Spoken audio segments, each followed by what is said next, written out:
Hotep family. Um, Welcome back to all my subscribers and welcome to my first time viewers. Um, this series of presentations is about Mdw Ntr. Mdw Ntr is the world's oldest mathematical language. The goal is to be able to read the sacred script of our African ancestors. This photo taken by my daughter Michelle while visiting Nashville, Tennessee, in my opinion, expresses the African understanding of living in balance. Living in balance is our weapon against being overcome by barbarians. Barbarians being that less than 10% of the world population who classifies themselves as white and strive to promote disharmony in the universe. Our African ancestors understood that balance, which includes the values of justice, order, and truth, are those things that allow us to survive.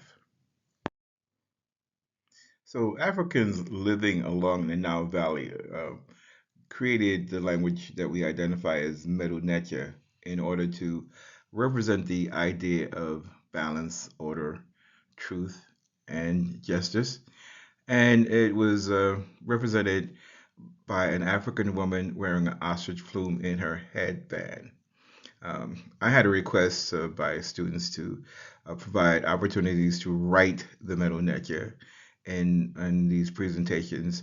So I am going to try to provide everyone with a template to use to practice their writing. But the idea of Ma'at is not a dead idea. It is something that still exists today in communities, maybe not identified using the same language, but clearly represented the same way by these sisters with the ostrich feather in their head. So we actually can show that the language Mdw Ntr existed as far back as 3200 BCE, and probably before that, but most of the information that I will present and most of the text material that I'll be using is from a later period starting around 1555 before the Common Era. So I actually spent several years as Dr. Joseph Ben Yakinen's assistant tour leader on trips to Egypt, Africa. And what I will show you is what I've learned based on his teachings and what I saw on temple walls that were presented. In this case, on this screen, but to the right, information that was presented by Setai I, Nasubiti Setai I, to his son Ramesses II on the walls. It is fortunate for us that this writing is written on the walls and therefore could not be easily erased. So this video is actually in preparations of my in-person classes where I will have students and I will provide them with these worksheets so that they can practice writing the Mdw Ntr, which was a request by at least one student in the past. And if you have access to a copier, you could cut and paste this. I will also try to include a PDF of this template. This will be the format for the next 6 lessons. So we will divide the worksheet up into 3 groups. This group of 5 will give us a start. And again, the spaces are for practice. At least I'll allow 5 spaces for practice, and then I'm going to use one of these spaces to use to include transliterations. And again, if you are doing this virtually, then you might want to pause the video or handle it however you feel comfortable. You could always come back and fill in the practice script at a later time. But just moving on, we have the first 3 are represented by a reed leaf, a mend board, and a ripple of water. The transliteration for that is AMEN, sometimes just AMN, sometimes IMEN, and we will read that as Amen. The next is the solar disk, and a symbol for it is what it is. That is transliterated with the letters RA, and we would say that's Ra. Amen is basically understood as the hidden force, and Ra is the physical force. So often you'll see this as Amen Ra, a combination of the hidden and the physical. The language itself is identified using the symbol of a stick or a pole with a cloth at the top, and another adjacent to that, a walking stick or a cane, and that is transliterated as Mdw Ntr. The Ntr symbol actually is given honorific position, so the Ntr symbol comes first, but we read it as Mdw Ntr. The next group of symbols kind of go together because they represent the name, and we have at the top, we have a foundation or a basis of something and a ship's stern. So the ship's stern and foundation is identified or transliterated with the letters MA, pronounced Ma. Then we have the arm and hand and the loaf of bread, which is transliterated with the letters AT. And together that would give us ma'at. So again, if you want to practice those in my class, I'll provide time for students to practice, and then we'll proceed to the next page. So it's important to recognize in trying to draw these images, everyone's going to have slightly different versions, but the key components are what we always want to see. So the seated female would always have the uh, ostrich plume in her headband and the ankh on her knee, and the loaf of bread above that actually is from a previous part of the Mdw Ntr that I'm copying, so it doesn't go with this specifically.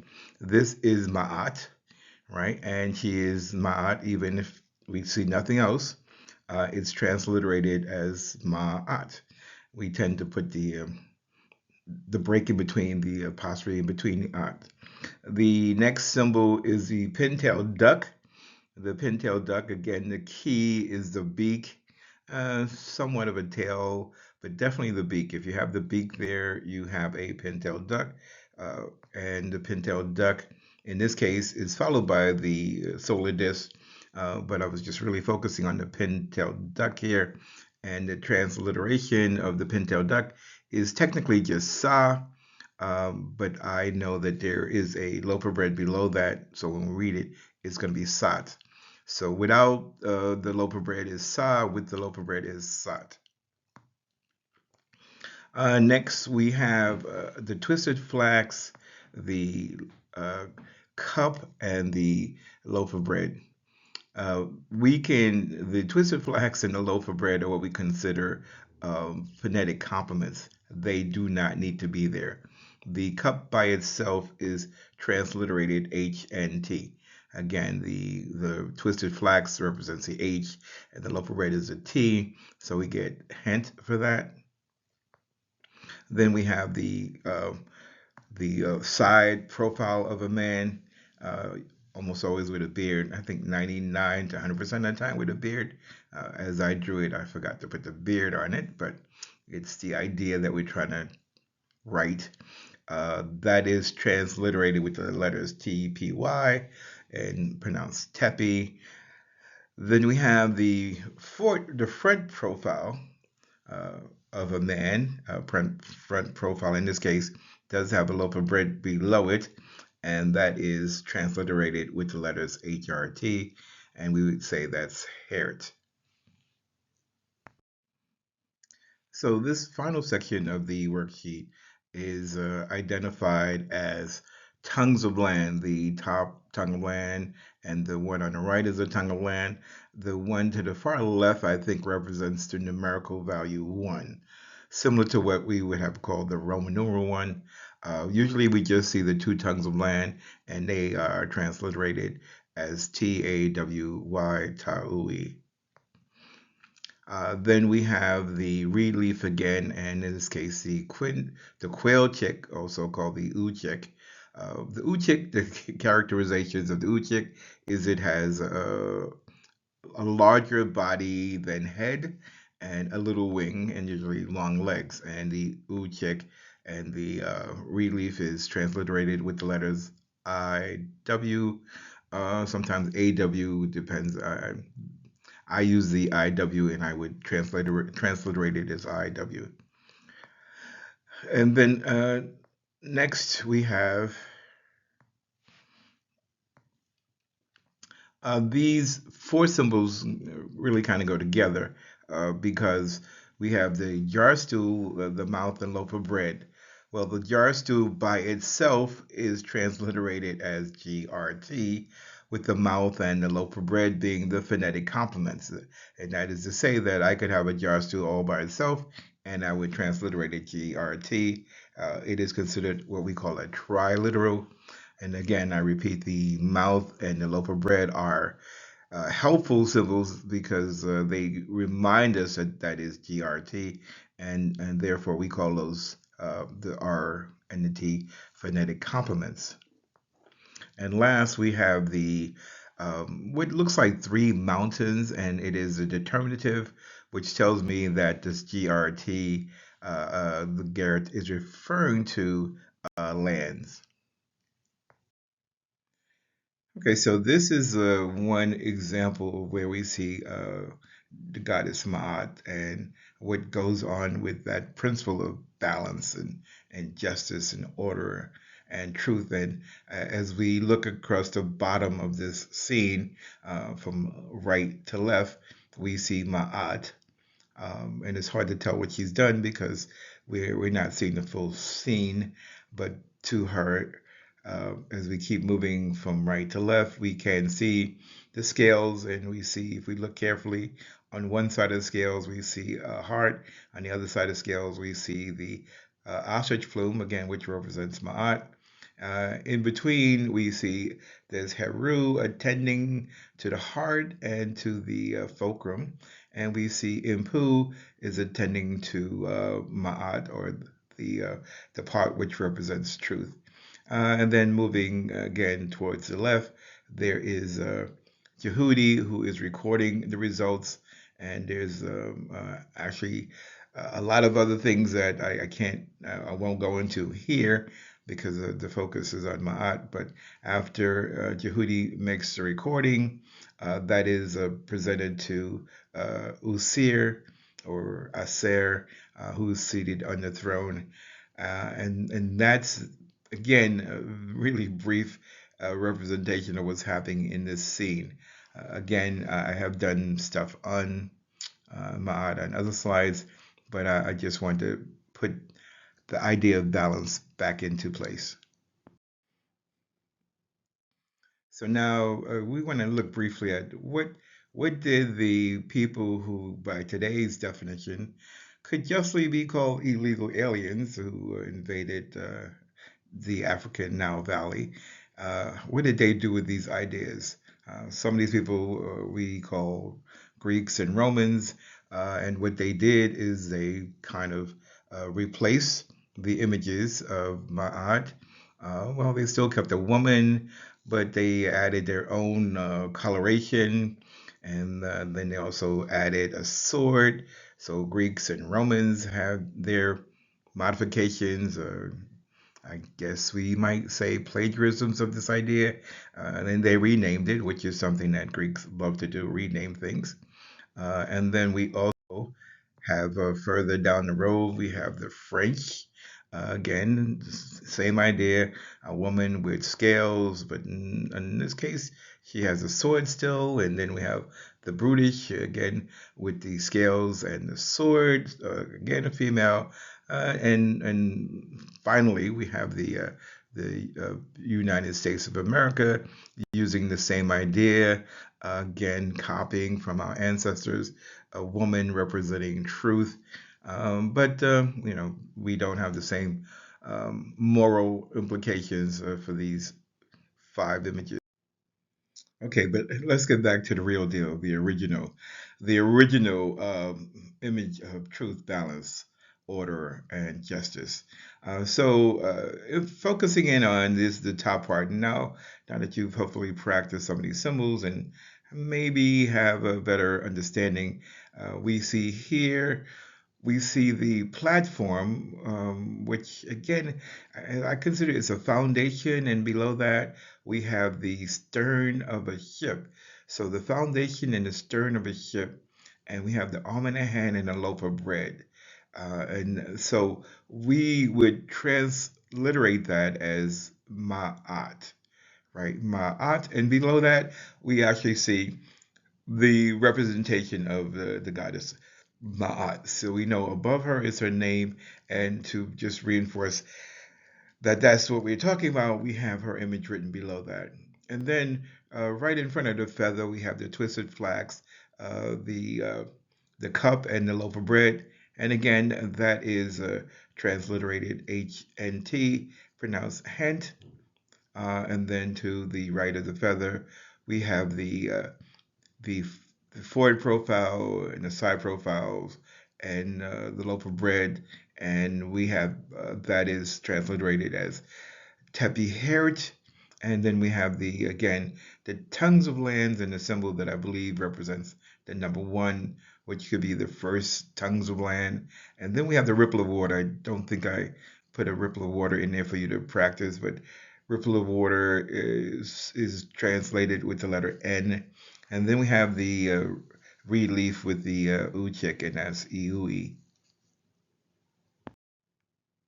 And if we look down towards the bottom half of the image, again we see the pintail duck, the solar disk, and here we have the loaf of bread. So that's Sat Ra, Sat Ra. Again, the pintail duck being SA, loaf of bread added to it is T. So that's Sat Ra.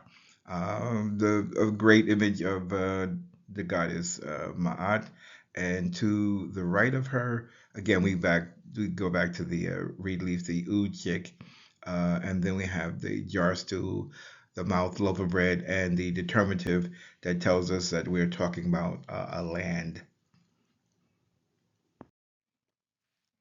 So reviewing the transliterations again, we have Ma'at, that comes from the sacred symbols representing the stern of a ship, the arm and hand, and the loaf of bread, and again preceded by that dark horizontal or black horizontal strip that I am identifying as representing foundation.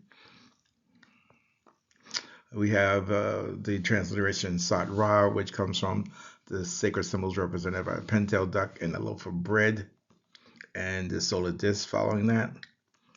Then at the front of the feather, we have the twisted flax, the cup, and loaf of bread, and that gives us H and T. Tepi heads are on the side, and front profiles, and loaf of bread. And then we have Tui N, that's presented by the in Mdw Ntr as the tongues of land, the two tongues of land, and the ripple of water. We have the reed leaf and the uchik, which is iu.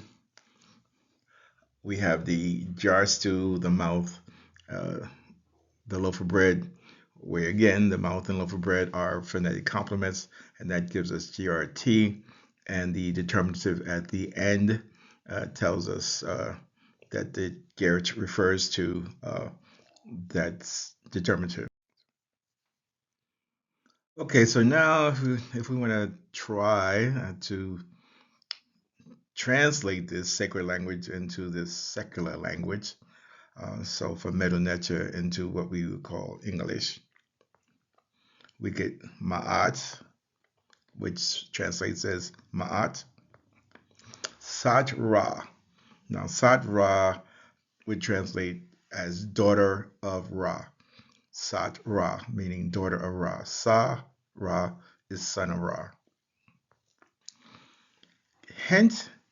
Hent is translated in, again, the secular language called English as quote unquote lady, such as the ladies in the royal family type thing. And then we have Tepi Heret. Tepi Heret, okay, indicates either the head of or the front of or the first. So this is Tepi Heret. Then we have Taouen. Taouen gives us land of.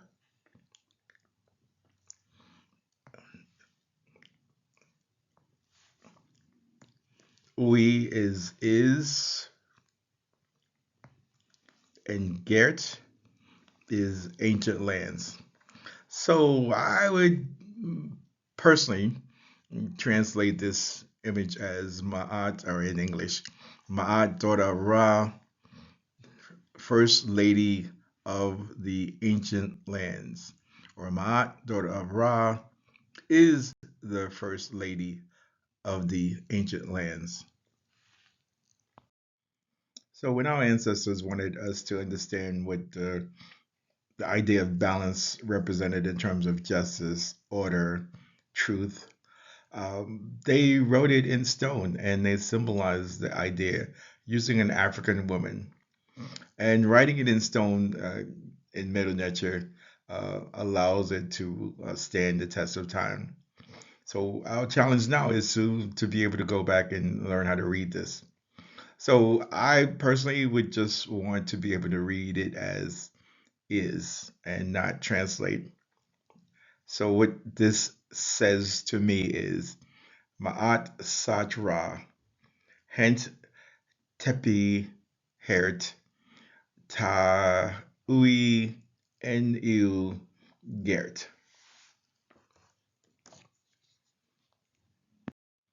All right, so that's all I have for this lesson. The next lesson will focus on this image here, and we'll follow the same procedure. I will be using this material in my in-person class. But for those of you who are just checking in on YouTube, please share your comments and thoughts, and hopefully you'll continue the process of learning the same way I am learning this material. Shem Hotep.